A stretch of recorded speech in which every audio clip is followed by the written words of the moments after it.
Welcome back to Kent Business Live on KMTV. Now, a theatre in Kent is set to become one of the first in the country to reopen its doors, even though they'll be making a loss. The Assembly Hall in Tunbridge Wells will welcome back guests next month, but only operating at a 30% capacity. Although Boris Johnson has promised rapid testing of visitors as a solution to revive the sector, many in the industry say it'll be years before it's back to normal. Tommaso Demidio reports. After months of lockdown due to the coronavirus pandemic, the Assembly Hall Theatre in Tunbridge Wells is set to reopen on the 17th of October.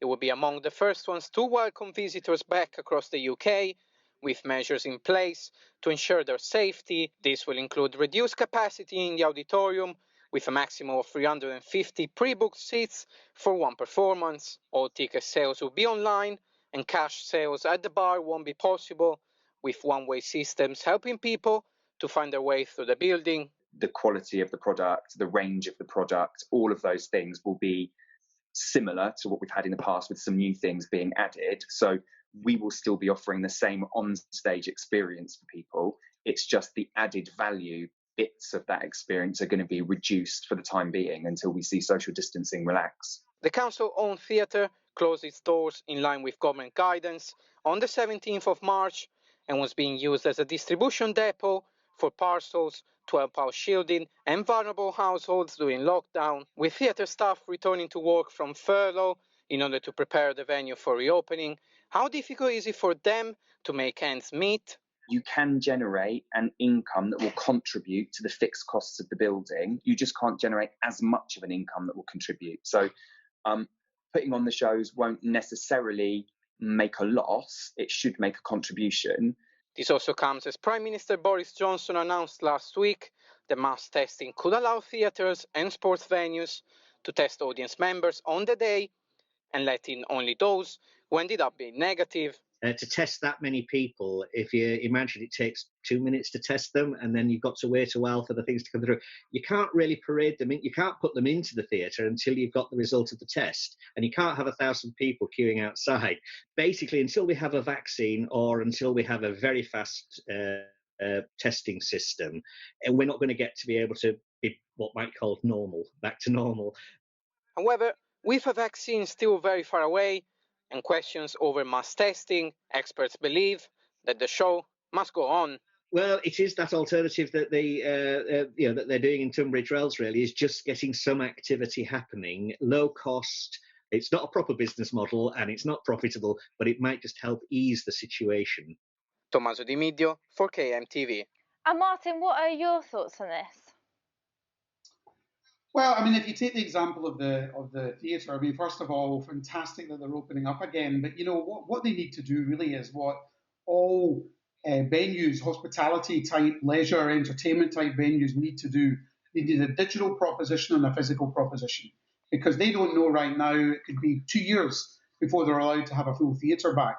There's nothing stopping them putting cameras in there, enabling customers to view from home, pay to view. So you could have 300 odd people in the theatre. You could have more people. You could have 5,000 people watching at home potentially, and you might even be able to offer the people who are turning up and the people at home to maybe buy into a food and drink package. They could team up with Deliveroo or Uber Eats and offer, you know, a branded food and drink proposition for customers who are coming into the theatre and for customers who are at home. So I think it's incredibly difficult for any business, but you just have to think outside the box, pivot a bit, and think about what you need to do to be relevant and ensure you're still able to maximise the opportunity from this period. And I think there's still a big opportunity for them that they're maybe not tapping into yet. Brilliant. Well, thank you. And now, finally, we're moving away from coronavirus as news has been announced today of a new rail service that could link the east of Kent to Gatwick Airport by 2030, which is according to new transport plans from Kent County Council, who are hopeful it could boost the economy of the whole south east. However, similar plans have been previously rejected by the government, so could the result be a different one this time? Tommaso Demidio has the story.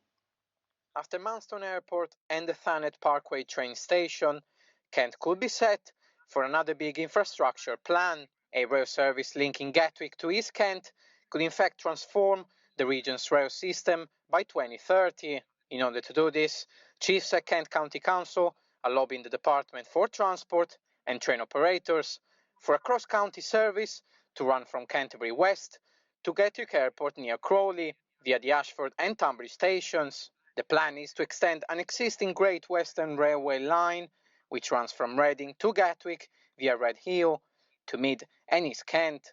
They say this will represent an extraordinary benefit for the whole of the southeast of the country.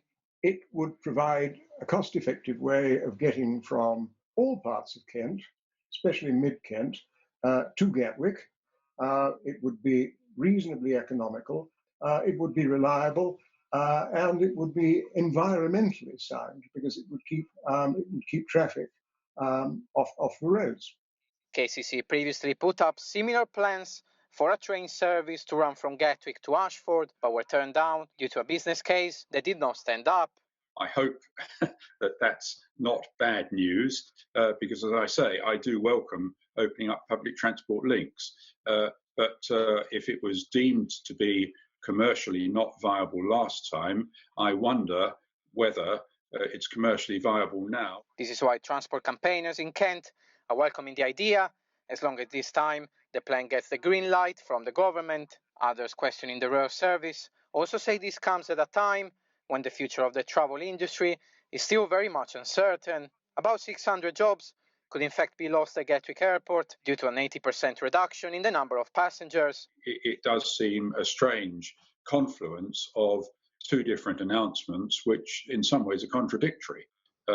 We're going to have to question how much air travel we are going to undertake in future, not just because of the COVID crisis, but also our views on climate change.